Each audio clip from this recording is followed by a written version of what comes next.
میرے عزیزوں بھائیوں دوستوں بزرگوں، عام طور سے ہمارے یہاں جمعہ میں بات کرنے کا معمول ہے۔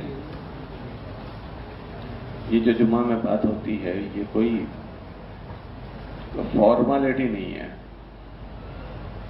کہ بھئی مجمع آیا ہے تو کچھ نہ کچھ تو ہم کو سنانا پڑے گا، تو یہ کوئی فارمالٹی نہیں، یہ کوئی رسمی پروگرام نہیں ہوتا، بلکہ موقع بموقع کی ہم سے لاگو پڑتی جو چیزیں ہوتی ہے اس کی ہر ایک کو فکر دلانا ہوتی ہے، تاکہ جس وقت کا جو عمل ہو اس عمل کے لیے وہ چوکن نہ ہو جائے اور اس کو فکر کے ساتھ گمبھیرتا سے کرنے والا بنے، کیونکہ یہ دنیا غفلت کی جگہ ہے، یہ دنیا غفلت کی جگہ ہے، دھوکے کی جگہ ہے۔ آدمی غیر محسوس طریقے پر غفلت کر جاتا ہے اور دھوکا کھا جاتا ہے۔ ابھی مثال کے طور پر رمضان کا مہینہ چل رہا ہے، آج اس کا 25واں روزہ ہے۔ ابھی کچھ دنوں پہلے ہم لوگ باتیں کر رہے تھے کہ رمضان آنے والا ہے، رمضان، اب باتیں کر رہے ہیں رمضان جانے والا ہے، پتہ بھی نہیں چلا کہ کیسے آیا اور کیسے چلا گیا۔ اب اس میں دو قسم کا مجمع ہوگا، ایک مجمع وہ ہوگا کہ جس کو اللہ نے توفیق دی اور اس نے رمضان کو وصول کر لیا، اور ہو سکتا ہے کہ کوئی مجمع ایسا بھی ہو کہ جس کے لیے رمضان اور غیر رمضان سب برابر رہا، جیسے صبح شام رمضان کے علاوہ ہوئی ایسے ہی رمضان میں ہوئی۔ خدا نہ کرے اگر ایسا ہوا تو یہ بہت ڈرنے کی چیز ہوئی، کیونکہ رمضان بہت بڑی چیز تھی، رمضان بہت بڑی چیز تھی۔ ہمارے نبی علیہ الصلوۃ والسلام رمضان ملے اس کے لیے 2 مہینے پہلے دعا کرتے تھے کہ اے اللہ اس سال کا رمضان مجھے ملنا چاہیے۔ کتنے مہینے پہلے؟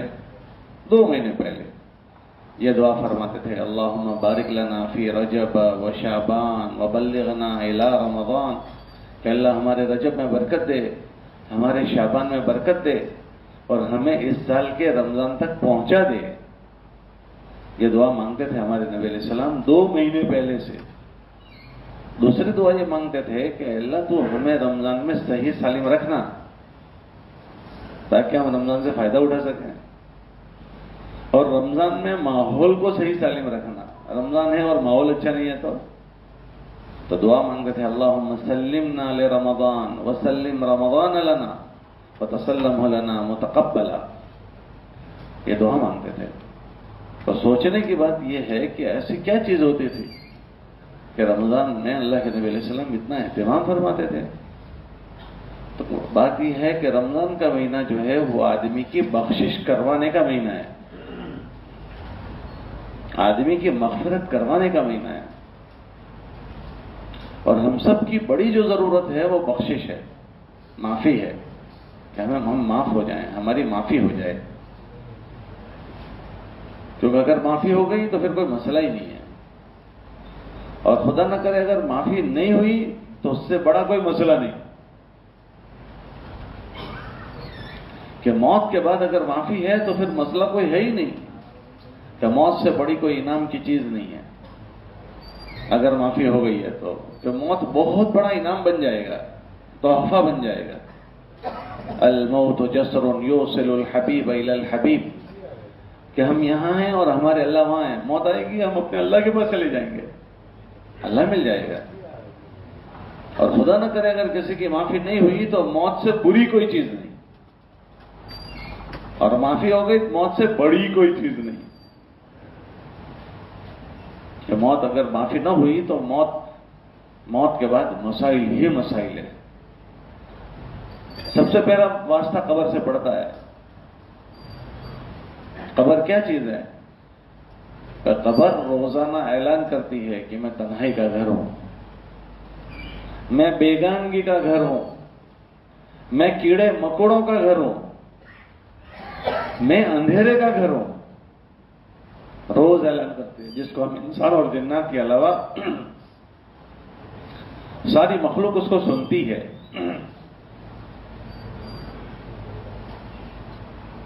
اور قبر میں اگر معافی نہ ہوئی اور کوئی چلا گیا تو اللہ کے نبی علیہ السلام کی بات کا مفہوم ہے. حضور علیہ السلام نے فرمایا اگر لوگوں کو پتہ چل جائے کہ قبر میں کیا ہوتا ہے تو لوگ اپنے مردوں کو دفنانا چھوڑ دیں. یا تو جنت کے باغوں میں سے ایک باغ ہے یا جہنم کے گڑھوں میں سے ایک گڑھا ہے. تو بہت گمبھیر مسئلہ ہے, بہت ہی سنگین. ہمارے نبی علیہ السلام ہر نماز کے بعد قبر کے عذاب سے پناہ مانگتے تھے. روزانہ ہم لوگ اس قبر کی طرف جا رہے ہیں, روزانہ ہم اپنے قبر کی طرف جا رہے ہیں اور دنیا سے دور ہو رہے ہیں. آدمی کو یہ دھوکہ ہوتا ہے کہ میں بڑا ہو رہا ہوں. بڑا نہیں ہو رہا ہے, چھوٹا ہو رہا ہے. کیسا ہو رہا ہے؟ ارے بولو, چھوٹا ہو رہا ہے. ہمارے نبی علیہ السلام کی بات کا مفہوم ہے جس میں حضرت نے فرمایا کہ میری امت کی عمر 60 اور 70 کے بیچ میں ہوگی. کم لوگ ہوں گے جو اس سے آگے جانے والے ہوں گے. آپ سروے کرنا مارکیٹ میں کہ 60-70 میں پورے ہو جاتے ہیں, بہانہ بن جاتا ہے, کچھ بھی اور چلا جاتا ہے. کم لوگ ہوں گے کہ جو 70 سے اوپر جانے والے ہوں گے. 100 میں کتنا ٹکا ہے وہ آپ سروے کر لینا اپنے محلے کا. یہ پوری مسجد بھری ہوئی ہے. اب اتنے سارے مجمع میں آپ کو 70 سے اوپر کے 20-25 بھی نہیں ملیں گے. اتنے بڑے مجمع میں 70 کے اوپر کے 20-25 شاید مشکل سے ملے. یہ چلے گئے. تو آدمی یہ دھوکہ کھاتا ہے کہ میں بڑا ہو رہا ہوں, روز بڑا ہو رہا ہوں. بڑا نہیں ہو رہا, وہ چھوٹا ہو رہا ہے. بھائی ایک آدمی کے پاس 70 روپے تھے, اس میں سے وہ 50 واپر چکا, تو اب کتنے بچے؟ اللہ بولو تو کھرے. تو زیادہ بچے یا گھٹ گئے؟ اللہ 70 میں گھٹ گئے یا بڑھ گئے؟ اور 60 واپر چکا تو 10, اور 65 واپر چکا تو, اور 68 واپر چکا تو, اور 59 واپر چکا تو. اگر 70 ہے تو اور 69 واپر چکا تو 50 پیسے بچے. کم ہو گئے. وہ 70 فیٹ کی لکڑی تھی, 50 سے کاٹ ڈالی تو ڈنڈا چھوٹا ہو گیا, بڑا ہو گیا. اور 60 سے کاٹ ڈالی تو اور چھوٹا, اور 65 سے کاٹ ڈالی تو ہماری لکڑی کٹتی جا رہی ہے. تو ہم یہ دھوکہ کھاتے ہیں کہ میں بڑا ہو رہا ہوں. نا, موت کے قریب جا رہا ہے. جتنے واپرنے کے پیسے لایا تھا اس میں بہت واپر چکا بھائی, تھوڑا ہی بچا ہے. اب جو کرنا ہے اس میں کر لے. تو آخرت کی منزلیں بہت کٹھن ہیں, ہم اس کو برداشت نہیں کر سکتے. اللہ پاک نے یہ مبارک گھڑیوں کو اس کا بہانہ بنایا, کسی طرح اس کو معاف کر رہا ہے. شب برات بنائی اور شب قدر بنائی اور یہ رمضان کے مبارک ایام بنایا, حج بنایا کہ کسی نہ کسی طرح اس کی معافی ہو جائے. کہ حج کو اسی لیے, ورنہ اللہ کو ہم میں سے کسی کی کوئی عبادت کی کوئی ضرورت نہیں. اللہ بے نیاز ذات ہے. اللہ کیسے ذات ہے؟ اللہ بے نیاز ذات ہے. اللہ کو کسی کی کسی چیز کی ضرورت نہیں. لیکن ہم سب کو یہ جو چیزوں کی طرف متوجہ کیا, ہمیں نوازنے کے لیے اور معاف کرنے کے لیے دیا. کہ آخرت, اصل جینے کی جگہ آخرت ہے. تو وہاں یہ بندہ اگر غفلت کر کے آئے تو یہ بہانے بن جائے کہ حج میں لے گئے تو حج گناہوں کی معافی کا ذریعہ بن جائے, رمضان گناہوں کی معافی کا ذریعہ بن جائے, اور شب قدر, شب برات, یہ جو رات مبارک دی تاکہ وہ کسی طرح ہاتھ اٹھا کر معافی کافی کر لے, معاملے کو ٹھیک ٹھاک کر لے. اس کے لیے بہانے بنائے کہ نفلوں کو فرضوں جیسا بنا دیا ہے کہ رمضان میں نفل کا فرض جتنا ثواب ہم تم کو دے دیں گے اور فرضوں کا 70 گنا زیادہ دے دیں گے. یہ بہانے بنا دیے اللہ نے تاکہ اس کی لالچ میں وہ کچھ کر لے, اس کی لالچ میں کچھ معافی کافی کروا کے جائے. اس لیے کتابوں میں آتا ہے کہ جس کو رمضان کا مہینہ ملا اور اس میں اس کی معافی نہ ہوئی تو اس سے بڑا بدقسمت کوئی نہیں. کتابوں میں لکھا ہے, اللہ کے نبی علیہ السلام نے فرمایا, ہلاک ہو جائے وہ آدمی, برباد ہو جائے وہ آدمی جس کو رمضان کا مہینہ ملا اور اس کی معافی نہ ہوئی ہو. یہ بددعا دی حضرت جبرائیل علیہ السلام نے. تو جبرائیل علیہ السلام کی بددعا کتنی خطرناک کہ ہلاک ہو جائے وہ آدمی, برباد ہو جائے, کہ جس کو رمضان المبارک کا مہینہ ملا اور اس میں اس کی معافی نہ ہوئی. اور اس بددعا پر پھر ہمارے نبی علیہ السلام نے آمین فرمایا. تو جبرائیل علیہ السلام کی بددعا ہی کتنی خطرناک تھی، پھر اس پر حضور علیہ السلام کا آمین کہنا اور بھاری ہو گیا. یہ بڑی غفلت کی بات کہ ہر آدمی کو جائزہ لینا چاہیے کہ میرا رمضان کیسا گزرا ہے. رمضان تو گزرنے والی چیز تھی، تو ہر آدمی اپنا جائزہ لے لے. کوئی کسی کے متعلق کچھ نہیں کہہ سکتا کہ میں نے یہ رمضان کیسا گزارا تھا. ابھی بھی چند دن ہمارے باقی ہیں، چند دن باقی ہیں. ابھی بھی سمجھداری کے تقاضا یہ ہے کہ ہم اس کی قدر کر لیں، اور ان دنوں میں ہم اللہ کے سامنے ایسی آہوازاری کر لیں کہ ہماری بخشش ہو جائے، ہماری معافی ہو جائے. بلکہ جو دن بچے ہیں وہ بہت قیمتی بچے ہیں. رمضان کا جو عشرہ ہے 3 عشرے، اس میں پہلے عشرے سے زیادہ بھاری عشرہ دوسرا ہے، اور دوسرے عشرے سے زیادہ اللہ کے وہاں قیمتی جو عشرہ ہے وہ تیسرا ہے. اس کا ابھی آدھا بچا ہے، آدھا. جب تیسرا عشرہ آتا تھا تو اللہ کے نبی علیہ السلام اللہ کی عبادت میں کوئی کمی کرتے ہوں گے تو فرمایا کہ اللہ کے نبی علیہ السلام تو ایسی عبادت کرتے تھے، لیکن جب تیسرا عشرہ آتا تھا تو اپنی عبادت بڑھا دیتے تھے. امی جان حضرت عائشہ رضی اللہ عنہ فرماتی ہے کہ اپنی کمر کس لیتے تھے اور خود راتوں کو جاگتے تھے اور گھر والوں کو بھی جگاتے تھے. کیوں رمضان میں ایسا کیوں کرا؟ بعض موقع پر دن قیمتی ہوتے ہیں اور بعض موقعوں کی راتیں قیمتی ہوتی ہے.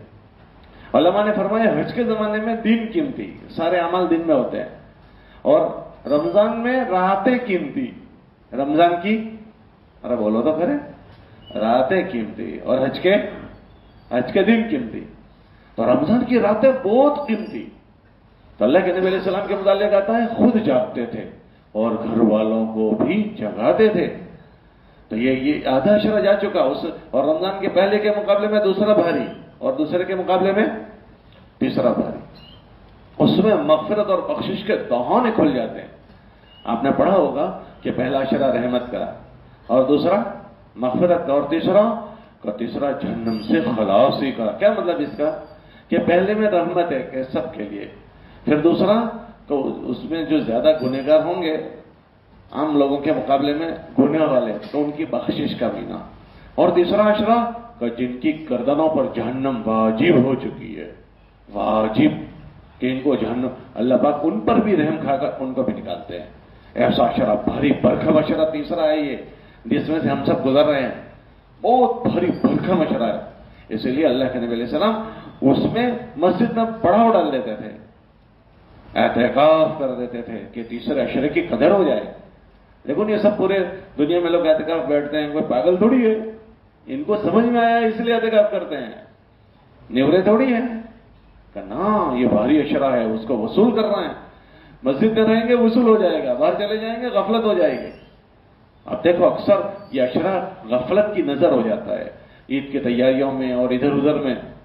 اتنے بڑے عشرے میں ان جو تیاری کرنی تھی اس کے بجائے اللہ کو ناراض کرنے والی تیاریوں میں لگ جاتا ہے. لوگ گھومنے جانے کے پروگرام اسی میں بناتے ہیں، کپڑوں کے پتہ نہیں کیا کیا چیزوں میں لگ جاتے ہیں. کپڑے کیا ہے، ایک جوڑی پہن لینا ہے اور کیا مسئلہ ہے، روز پہنتے ہیں اس میں سے ایک پہن لو، ختم بات ہو گئی. لیکن یہ سارا اسی کے حوالے ہو جاتا اور جائزہ بھی نہیں لیتا کہ بھائی آخری عشرے میں مجھے کن چیزوں کے ساتھ وقت گزارنا ہے. اور کیا ایسے بھی کوئی لوگ ہیں کہ جن کی اس عشرے میں بخشش نہ ہوتی ہو؟ علماء نے فرمایا اللہ اس میں بخشش کے دروازے کھول دیتا ہے. لیکن چند لوگ ہیں جن کی اللہ ان راتوں میں بھی معاف اللہ ان کو نہیں کرتے ہیں. اللہ کی سخت ناراضگی ہوتی ہے. تو کون لوگ ہیں وہ؟ تو ہمارا جائزہ لینا چاہیے. کیا میں تو اس میں نہیں ہوں؟ سب سے پہلا آدمی وہ ہے جو اللہ کے ساتھ شرک کرتا ہو. اللہ کے علاوہ کوئی رب نہیں ہے، نفع نقصان کے مالک اللہ ہے. یہ کفار مکہ کو مشرک کہتے ہیں. مشرک کیوں؟ کہ وہ دیوی دیوتا بناتے تھے اور کہتے تھے ہم اللہ کو تو مانتے ہیں پر دیوی دیوتا بھی تو ہونی چاہیے، ان کے ذریعے سے اللہ تک پہنچیں گے. تو اللہ کو ان کی کسی کی ضرورت نہیں. اللہ ہے. اللہ کون ہے بولو؟ اللہ ہے. تو اللہ کو سب سے زیادہ جو ناراضگی ہے وہ شرک کرنے والے سے، کہ اس کا کوئی بھاگیدار بنا دے. بھاگیدار کسی نفع نقصان میں ہم نہیں برداشت کرتے، کوئی بھاگیدار بنا دے. ہماری محترمہ جن حاجی صاحب سے یوں کہہ رہے، حاجی صاحب آپ مجھے بہت اچھے لگتے ہو. کتنے اچھے لگتے ہیں؟ کہ 99.99% میں نے دل تم کو دے دیا. کتنے ٹکا؟ 99.99 99%।